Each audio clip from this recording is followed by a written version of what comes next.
Shri Mataji, Tulsiaji, Podarji, and Sushi Kejriwalji,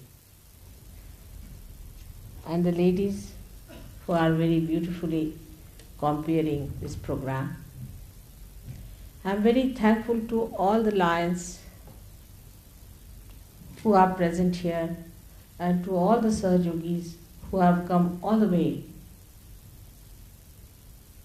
to attend this program in Calcutta. It's so heartening that I find it difficult to express it in human words, the way I envisage the vision that your founder must have thought of. I'm sure he must have been a realized soul himself. Apart from that, he looks like Confucius to me. As Confucius has talked of humanism, in the same manner, he has organized this beautiful organization of lions here. But the name he has given lions is something so remarkable and so symbolic that, as you know, the goddess always uses lion as her vehicle. That is the vahana, specially used when at different levels she has to be compassionate as well as very harsh to the people who are trying to destroy humanity. The lion is a great animal. I don't know how many of you have seen a lion from close, but it's such a majestic animal. When it dies in a forest, the forest becomes absolutely desolate. No bird would chirp. You'll feel the complete silence in the forest because they think that our king has died now. Such a great catastrophe has fallen upon us. Who is going to protect us without the lion? Apart from that, it's a very dignified animal. It will not eat every day. Whenever he's hungry, he'll go and kill some animal and eat after some time, and after that he leaves that animal for other animals to eat that. He never interferes with the people who try to eat his kill. When he walks, the way he looks around is so gracious and so beautiful. He's a very compassionate animal. He's not ferocious at all, but when he is hungry, in the nature, he has to eat the meat. So he eats that, and there should be no objection to that from vegetarian people. The compassion is so great that he allows all other types of animals to eat the animal which he has killed. In the same way, this lion word makes me understand that the gentleman who has founded this, what's the name he said? Melvin Jones. Huh? Melvin Jones. Mr. Melvin Jones must have been a great personality. And in his vision, he perhaps has seen that one day you might come to Sahaja Yoga to understand the working of this organization. Just like Confucius.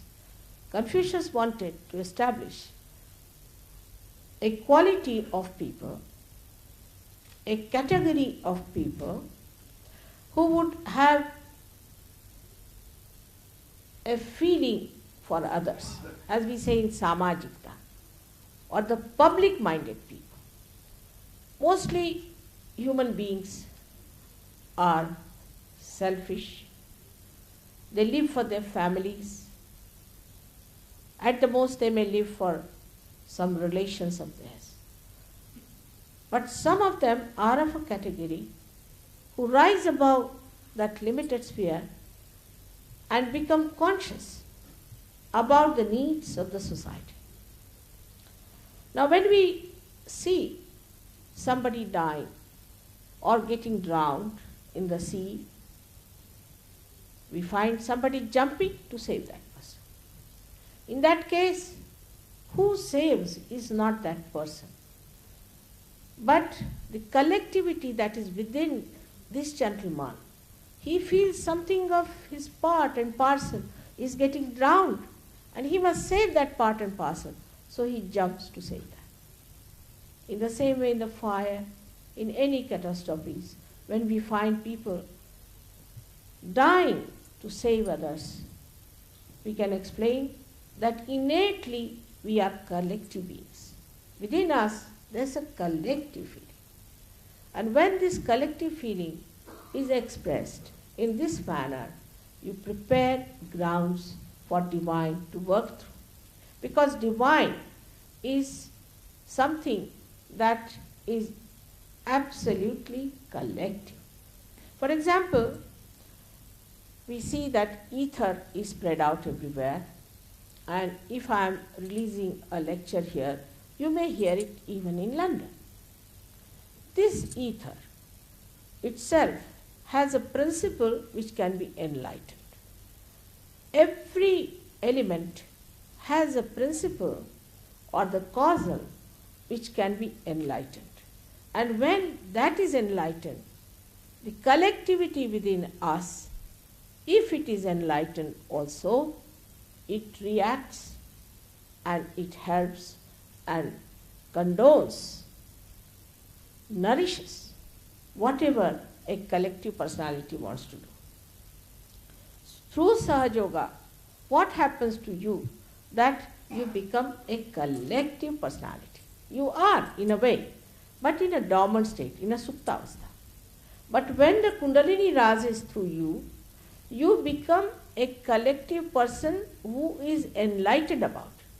In the sense, on your central nervous system, you start feeling another person on your fingertips, on your fingertips.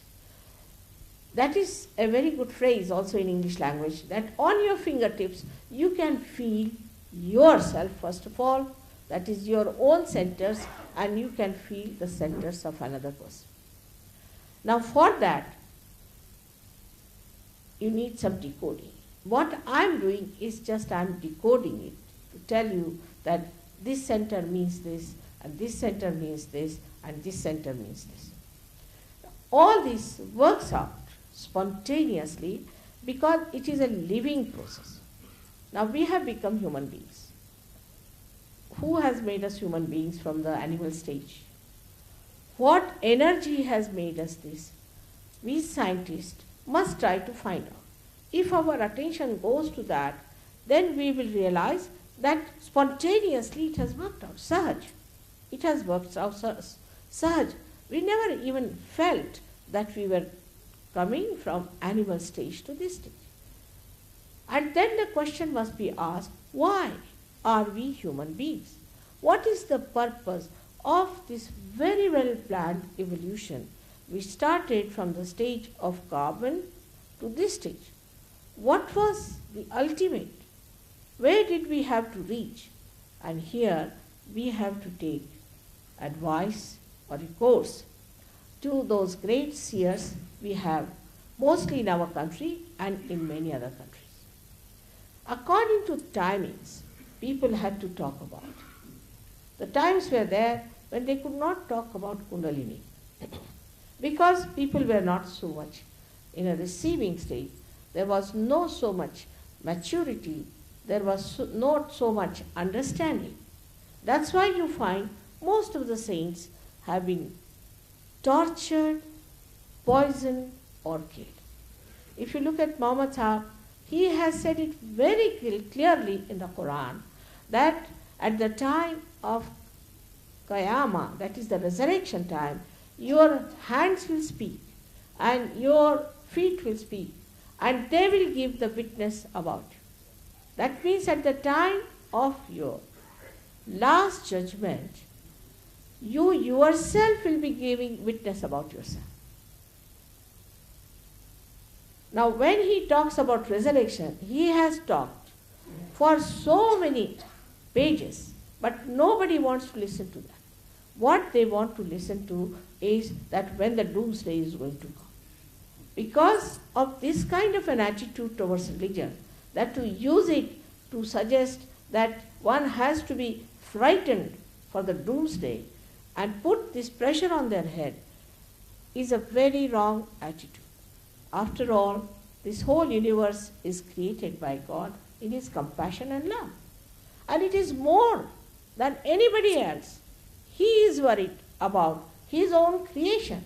He is not going to allow it to be destroyed by any chance. Can you think of somebody who has created this beautiful hall here, would allow anyone to destroy it? If he has the power to stop it, he will go out of the way to stop it. So we have to understand that there is a very big power which is protecting this universe and all the goodness about it. Now it is difficult in these modern times, especially in the West, to talk about God, because they don't believe in God. Without knowing much about it, they don't believe. Like I can say, I don't believe there is England. I can say that. I have not seen it. In the same way, they say we don't believe in God. But I think it is very unscientific to make such a statement. If you are a scientist, then you must have an open mind. An open mind that supposing whatever I am telling you is a hypothesis, then you have to see if this hypothesis works out, all right, then it becomes a law. But if this hypothesis is so, as a scientist, at least with all humility of a student, you must try to understand it and try to listen to it. Guru Nanaka has talked about it, Sahaja Samadhila. Very clearly, I would say Guru Nanaka has done in maximum for us in this respect. Kabir Dasa has written all about Kundalini and everything. Like he says that when the Kundalini rises, it breaks the epitome of your physical being, that is the Brahmarandra, and you go into a complete Nirvichar Samadhi. Clearly he has said it, absolutely clearly. There cannot be more clear writings than Kabira's. But what human beings have made of all the incarnations, they have done the same to Sri Kabir and to Nanak Sahib. Like I was surprised that Kabira worked in Bihar. And there in Bihar, he called Kundalini as Surati. They call tobacco as Surati. Just imagine tobacco, which is against, it's a virus. Tobacco is nothing but a kind of a virus. It's a kind of a vegetable which has gone out of the circle of evolution. But he has put it Surati for Kundalini, while people use this word Surati for tobacco very openly. This shows how we have misused all these great incarnations and all their great teachings, and now people say, look at this, this is religion. What is this religion? It makes you fight. Is this religion that makes you do all kinds of nonsensical things? Is it religion that makes you sick? This is not the religion which was propounded by those great people. We should not bring bad name to them. We are doing a wrong thing just to use the word religion to bring really a juxtaposition religion on this earth. The religion is within ourselves. They also have said that unless and until you are a realized soul, you will not know what it is. Now I am reading my Gita, all right. Now you are reading your Gita, then what do you find? Now I am reading my Gita and I am leading a very good life and I am leading a very balanced life. Now what more, mother, should I do? It's a very common question from all the great intellectuals of our country. Now I say, you are a happy man? Yes, I am a very happy person. I am very self-satisfied and I don't want anything in this one. What good are you doing to others? Little bit. I do some good also. I give some money, donations here and some charities there and all that. Even then, if you are like that, even if you are thinking that you are doing little patchwork here and there, still there is something missing in your life. And the missing in your life is that your awareness is not yet complete. It's a human awareness. And human awareness is not absolute awareness. This is the point we should know. When we say we want to add quality to ourselves, we should know what is the discretion to find out which is the right and which is the wrong. Now, we have no sense of discretion of that kind. For example, now I am standing before you. Mr. Mehta has told you of something about me, all right. But how do you know that I am not a fake person? I could be a fake person myself, or anybody could be a fake person, a bad person, wrongdoer, whom you are helping. You might be doing some apatra dan. Also possible that you might be helping a thief, a murderer, anyone. How will you know about it? Because your awareness, human awareness, can go only onto mental level, by which you judge people through your mental level. He is well dressed, he looks fine, he speaks very softly, he is very humble, he is very kind. That's not the point. The point is you know it through your mental judgment, superficially, outwardly. How will you know about a person inwardly? Because your attention is not inward, you cannot penetrate into another person to find out how he is. The absolute awareness only comes when you become the spirit. When you get your realization and you become the spirit. When you are the spirit, then what happens? That you start feeling on your central nervous, the centers of all the people who are around you and your own centers. That's how you can say this is so, this is so. Now on a temple you go to, now somebody says this is a Swambhu temple. How do you know it is a Swambhu temple? How will you judge it is a Swambhu temple? You see that there are some people sitting, selling hashish and bhang in a temple, and how are we to believe? Then we find that from some Gurudwara somebody comes and murders someone.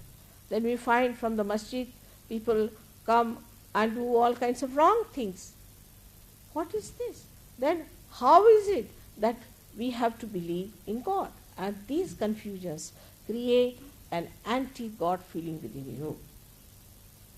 The reason is you are not at the absolute point.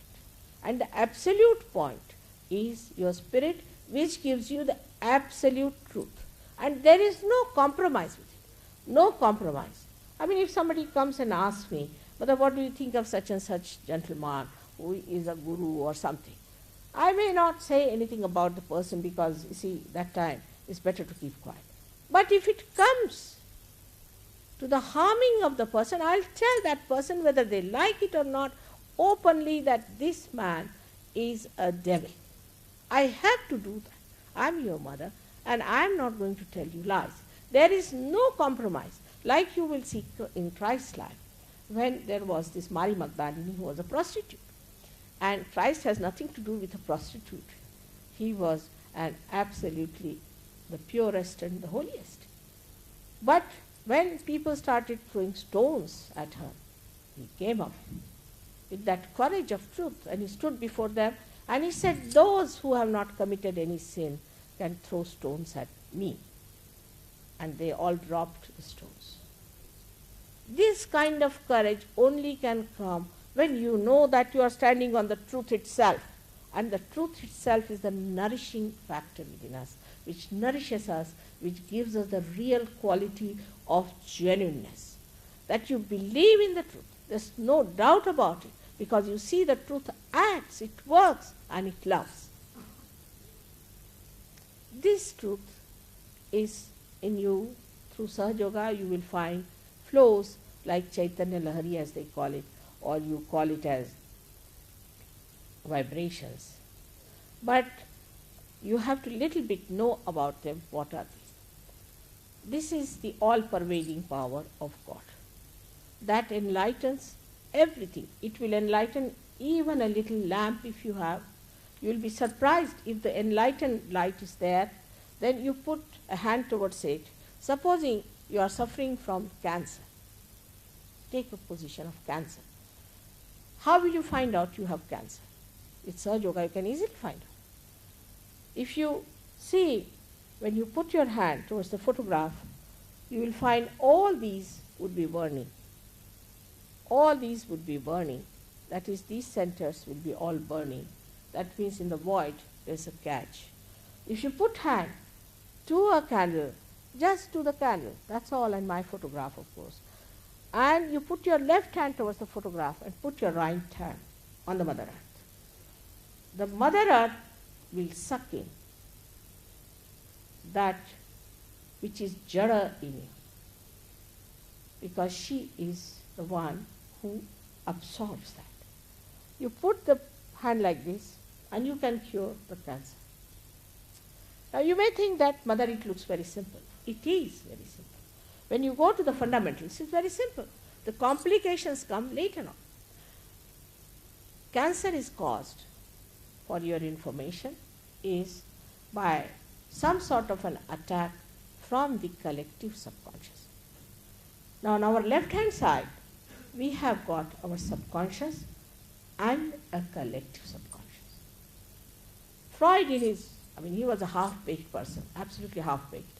So in his brain, I don't know what he saw and how he said it, but he said that we are nothing but our conditionings, and our conditionings must be removed. And to him, left side, what we call as the Ida Nadi, he took as psyche. It's all they are seeing from outside, and absolutely so many things are missing. Absolutely, you cannot relate it to Sahaja Yoga. But I can say that whatever he calls psyche, let us say it is the Ida Nadi on the left hand side. Now this channel looks after your subconscious mind. Whatever conditionings you have are in that, plus beyond that is your collective subconscious.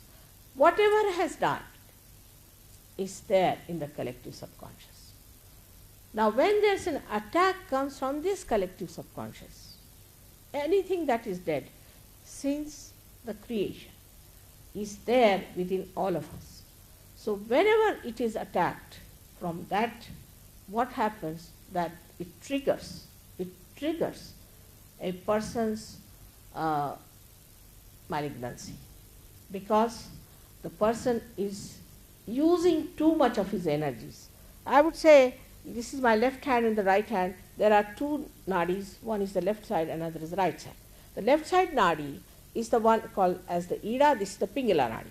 So those who are right-sided are hard-working people who work with their physical and mental being, and the left-sided are the emotional being. When they start using too much, the chakras are in the center. They get affected because they move onto sides. Because this is disconnected, we are disconnected from the whole. At that time, you are vulnerable to any disease whatsoever, but more so for cancer. At that time, when you are too much active, or if you are too much crying type, anyway, what happens that you move out from the main brain centers which are within us, and you are lost because you become independent at that point. Then from the left, it is always from the left. Cancer comes always from the left. From the left, the attack comes in. Now, what do? You put a candle. Put your hand towards it and put your right hand on the Mother Earth. So what happens? The attack that has come by the entity, which they call in the, you see, medical terminology is always a little vague. Like they say that it is protein 52 and protein 58.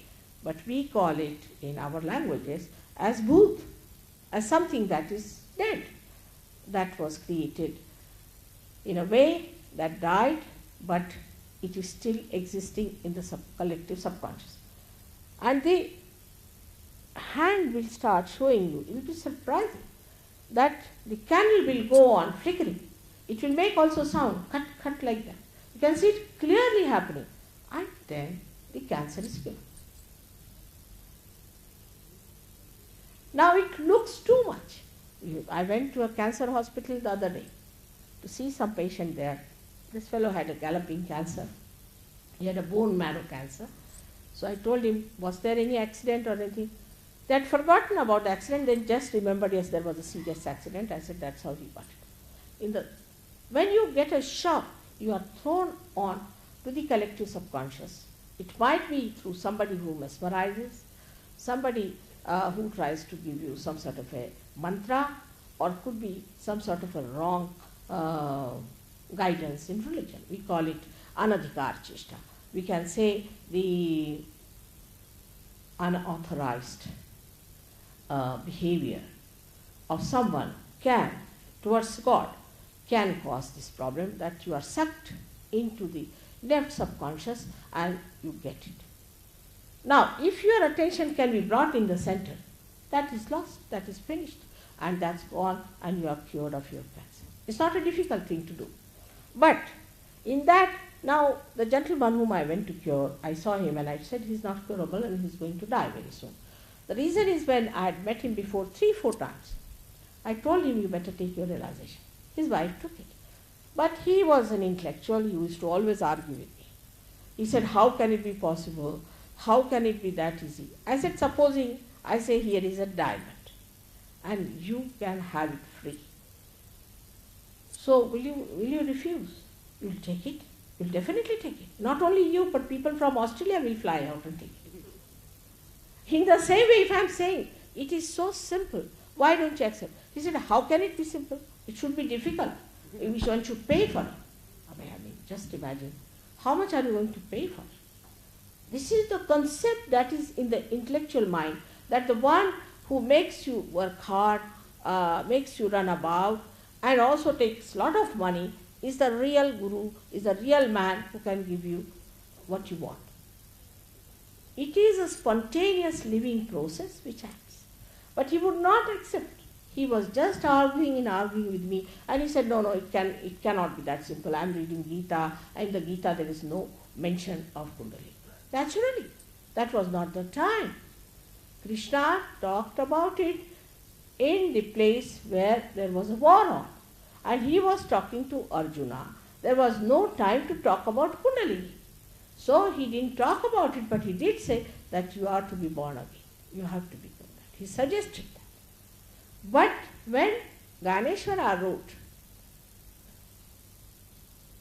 the treatise and he translated Gita into a simple Marathi language, he has in the 6th chapter very clearly, pointedly, absolutely, substantially said that it is the Kundalini which is going to solve the problem. He said it.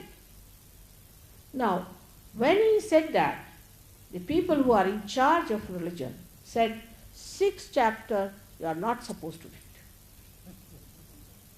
You are not supposed to read. So people were so misguided, they said, oh God, then this is not to be read. So people used to paste paper on the 6th chapter and read the rest of the Ganeshwari. This is a very common experience of Maharashtra. Then another style came against Kundalini, was these foreigners who came to this country, especially the Germans and all. All their attention is adhogati. As Krishna has said, that the human awareness always goes downward. In the brain, you have got the roots of it. So the Western ideas are all towards adhogati because they do not want to ascend. They have no idea of moksha. They have no idea of self-realization. The adhogati is so much today. It is so self-destructive that 65% people in that great America are schizophrenic. And they go to a psychiatrist, and they're very proud of it. They'll tell you, I went to a psychiatrist, I paid him so much money, and I gave him so many dollars. They are very proud of it. I said in India, if somebody goes to psychiatrist, he'll never get married. I mean, we have innate sense. We are so wise through our, perhaps maybe because we are such an ancient country, through our seers and all that, we do not think that to be psychologically disturbed is something great to be proud of. Everything is upside down. They are like antipodes.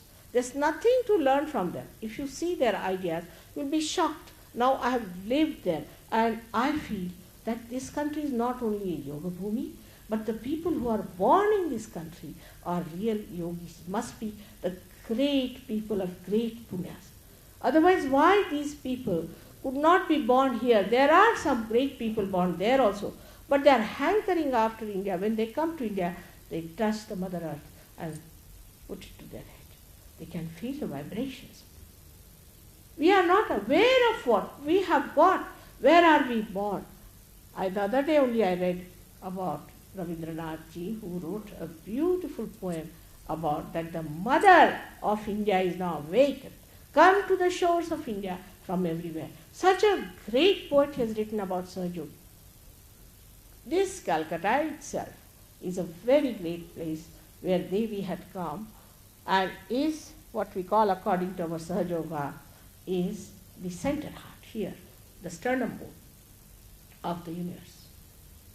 Is the sternum bone of the universe is in Calcutta, of the universe. Now, so important is the sternum bone within us. If you are doctors, you will know that till the age of 12 years, all the antibodies are created in the sternum bone. And afterwards, these antibodies go all out in the whole being and protect us. Now, in the disease of AIDS, what happens? That the antibodies are absolutely weak because they are committing sin against the mother. Here resides the Jagadamba, the Durga, the Devi, and that is the place for Calcutta. So you can imagine what an important position you are in. I always used to feel that once I could somehow or other approach the people of Calcutta, I can manage India very well. And first time when I came, I have come here many a times. You'll be surprised, in a big hall there was one single gentleman sitting, who also ran away after 2 minutes. I think I approached the wrong area. But we had advertised, we had done the same way as it is. But it's my great fortune that I've been able to meet the Lions people, who are just there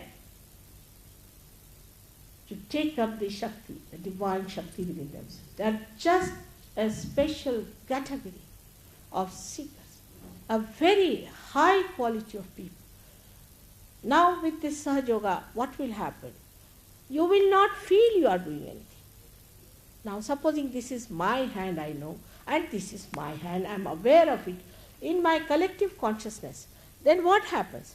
I know this is my hand and I am not helping my own hand. If it is paining, I am just rubbing it because this is my own hand. So with this happening, what happens? That you feel, who is the other? Who is the other? Whom am I helping? Whom I am trying to help? So the ego part, the compartment that I am trying to help that person. I am trying to do that person. I have seen people who are known for great social work also.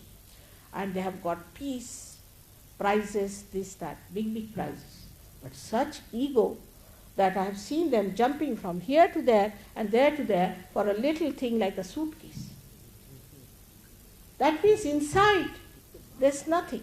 I have seen people in the United Nations and all that, those who talk of peace, there's no peace within. Those who have no peace within, how can they give peace to anybody else? Peace foundation, peace this thing, peace. How can you have? Is there peace within you? Everyone has that area within them where they can enjoy their peace and their satisfaction. That is to be felt. That is to be aware of. In Sanskrit, we can say to be Veda, from where the word Veda has come. Prabodha, the Bodha. Or we can say that jnana, the word is used, is nothing but what you know on your central nervous system. You feel the peace within yourself. The whole turmoil is there, and inside you feel that peace. You are not disturbed anymore. Like you are standing in the water, and there is a wave of water coming and going, and there are waves and waves coming, then you are frightened of the waves. But supposing you reach a state where you are in the boat, you can see that, and you are not disturbed. This is the state to be achieved. And this state, you can achieve it because it is within you. It is just like this instrument which is before me. Now, it is already, it has also got something to connect. As soon as you connect it, you see the fantastic behavior of this instrument. In the same way, God has made you a great instrument. And this instrument, when it is put to the mains, it starts working dynamically. Not only that it gives you energy, it gives you health, wealth, because Lakshmi Tattva is awakened in you. It gives you all kinds of prosperity. But you don't become like a mad businessman. No. Neither you become like a greedy rich man. But you become a satisfied personality. And that satisfied personality brings forth all kinds of fruits which are not thought of. If you believe that God is almighty, I don't have to convince you. But even if you don't believe in it, why not see it? Why not feel Him? Why not take advantage of it? You see, even a Prime Minister comes in, everybody wants to run and shake hands with him. But I say it's very easy to shake hands with God, why not do that? And when I say that, I mean it. It can happen to all of you, because you all have got that power within you. All of you can get your realization. All of you can achieve that state. And then already you have an organization, great organization like Lions, where the energy will start flowing. You will help people, you will do everything for them, but you will never feel you have done it. You will say, it is done. It is happening. And the amount of help you will get from all the sources of the divine, you will be amazed how things are working out. There's only one thing, as you have mentioned to me, that you operate the eyes for cataract. Now, in cataract case, the thing is, it is a dead tissue, as you know it very well. So, by Sahaja Yoga, you don't develop it. It's at the prevention level that Sahaja Yoga helps you. You just don't develop any diseases to begin with.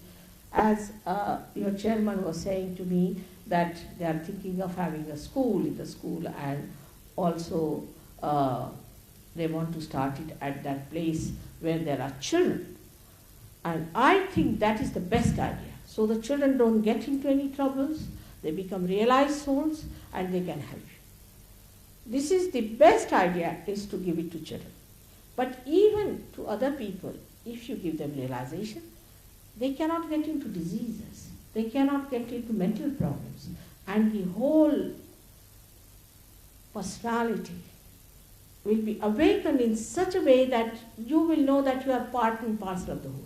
You'll be so secure, you'll be so satisfied, you'll be such a happy person. And this is what is the purpose of your life, is to become the spirit. This is the purpose of your life.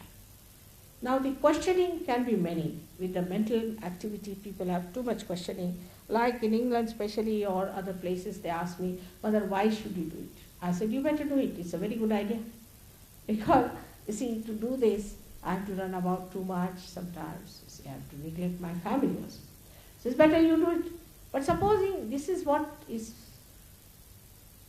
my lot, I have to do it. What is the objection for that? It's all the kind. Funny thing about it is that it's such an ego in human beings to accept someone that the another person can do something. But when I'm doing it, I'm not doing it anything. It is actually, you will be doing it. Once you get it, you will be doing it. Like one candle which is enlightened can enlighten another candle. What is this candle has done? Nothing. That another candle was ready, it has enlightened them. Like this, many candles can be enlightened. What one candle has done is nothing. But this is something which hits people, and they do not want to have that kind of thing. But if somebody tries to mesmerize them, takes away their freedom, then they'll completely empty their purses to that person. But if somebody says, you cannot pay for it, you cannot purchase me, nothing of the kind, you better become something. So the second problem comes in when I say you have to become something. Because it is you who has to become. It is you who has to gain. And in that portion only people feel that they have to little bit work out themselves after realization. Before realization, you don't have to worry. The seed can be sprouted easily. But after sprouting, it is to be looked after, and that is where I would say you have to put in a little attention to that. But if it solves all your problems, all your future, all the progeny, all the humanity, why not do it? I am very thankful to you all for inviting me for this beautiful function here, and I want to thank you all, the people, to give me such an opportunity. I never knew that I would have to face lions one day. I wish I had known it before, but I always felt that this lions is something rings in my ears. I have spoken to Rotary clubs, but of no avail. And though I said Rotary itself is a word, is chakras. Rotary itself was come from chakras. And I had great hope, maybe after you have achieved something, they will also come down. Also, their aims are the same as yours. Of course, from Rotarians, I have got Dr. Talwar himself, which you can see very clearly, and there are many people who have come. But all of you should get it because it is your own. It's inside your own, the whole property, the sampada is within you that you have to have.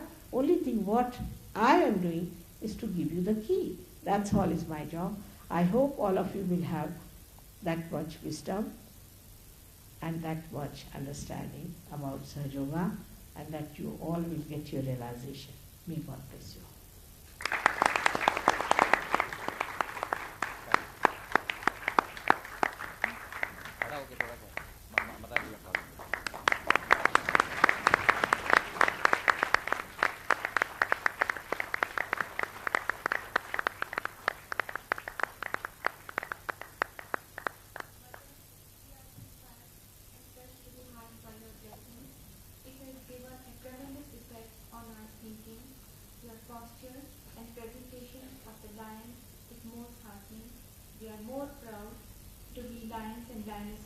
After hearing your ideas, your idea on self-realization and awakening ourselves are the most encouraging and calling affection to us all. Coming to the concluding part of this program, I will request our Cabinet Secretary Lion Sushil Kejriwal to propose a hearty vote of thanks and also inform you in brief about the forthcoming events and meditation schedules for the week.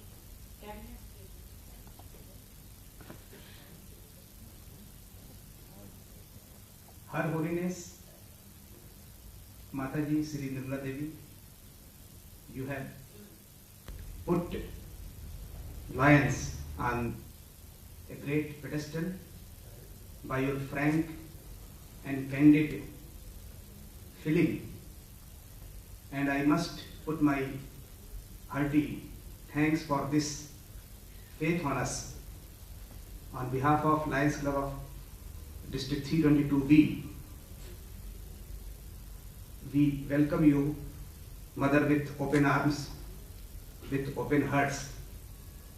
And if we can contribute in this movement, we shall be considering that we have given a right tribute to you, Mother, and I for one promise that we shall not leave this movement with your departure, but we shall keep this camp going on with active support of Dr. Talwar and other devotees on this movement. Mother, we have been floored with your talk. I have no doubt that our colleagues, including our past district governors and worthy listeners, were glued to their seats and they were listening to each and every words of wisdom, and you have been able to clear so many doubts regarding religion, and more you shall be clearing in days to come.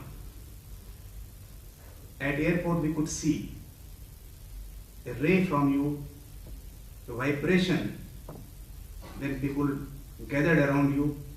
To us, you were exposed for the first time in life, and first impression is the last impression, and we were charmed with your innocent personality. And Mother, we have a lot of expectation from you. I will touch one minor point on education. Our district governor has taken this subject on priority, and we shall be seeking a separate audience with you regarding promoting education center in this part with your blessing, as was narrated by Lion Jalan. Now, Mother, I will tell you in short that we have organized this entire meditation camps and seminars at a notice of 7 to 8 days, and I have no hesitation in telling that this was all possible due to your blessing. In Lion Mahendra Jalan and Lion VN Podar, there was a very strong desire that Lions Clubs International District 302B should undertake this noble activity, that too during this puja holidays, and we worked out the whole scheme with conference of our district governor. Even when he was away, I had his full okay, and then in consultation with entire deputy district governors on an emergency meeting, we took a decision to proceed with this noble activity, with noble movement, and everything went well. I am very glad to put my vote of thanks to all 7 DDGs under Chairman Lion VN Podar and co-chairman, live wire of the project, Lion M.K. Jalan.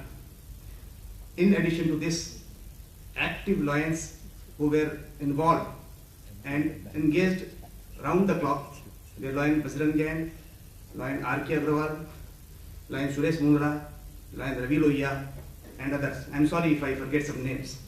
And committee of the reception members, Lion Kailash Tatia, etc. Lion Karun Sanghi, etc. Now, my vote of thanks will remain incomplete if I don't mention at the outset wonderful work Master of Ceremony had done.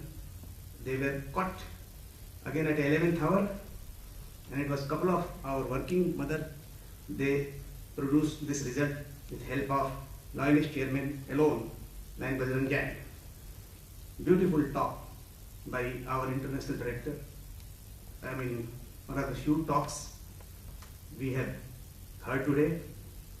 His incident, which was a real one, has again took we Lions at a greatest pedestal, and that was not a story. In fact, it can happen anywhere, and we are proud of him. As our international director, we have promises from him that we'll have him in another couple of occasions within this year at least goes out. Then a nice introduction by our past district governor, beautiful introduction, and as usual, our district governor was at it peak. He was absolutely in spiritual mood. So my thanks on everybody's behalf. Chairman started very well. He set the ball rolling. Anybody left? Sorry. Now, as I was told, I'll tell you, program part, that is meditation camp. Friends, you have missed something, but don't miss in remaining 6 days. Please come sharp at 7, And you can see it was a 1 hour program, and when speaker wanted to extend for half an hour more, we all agreed instantly. And so I request you to kindly come in large number for next 6 days. And then 3 days program will be there, discourse by Mataji on 11th, 12th and 13th at ice skating rink. Those who go back home, kindly bring your friends on 11th, 12th and 13th. That will be real discourse of Mataji on the 3 days. I will be failing my duty, friends, if I don't mention the name of Dr. Mahendra Talwar, Shri Rajesh B. Shah, Dr. Rustam Barorji, Shri Yogi Mahajan, Rajabhai Modi, Shri Ashok Mehta for their beautiful contribution and their promise to give many good lecture on different dates which will make us more wiser. Thank you once again. Thank you very much. We convey our guest Shri Mataji and goodbye to you all and ask the chairman to adjourn the meeting for the day. I adjourn the meeting.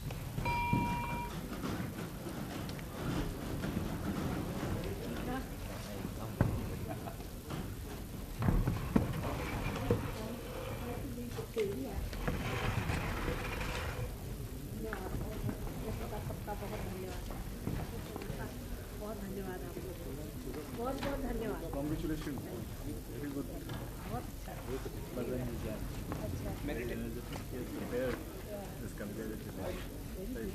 Meditation programme safari park में है, venue safari park. Very good. 11-12 चलेगी तैयारी करनी।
जो बात बन गई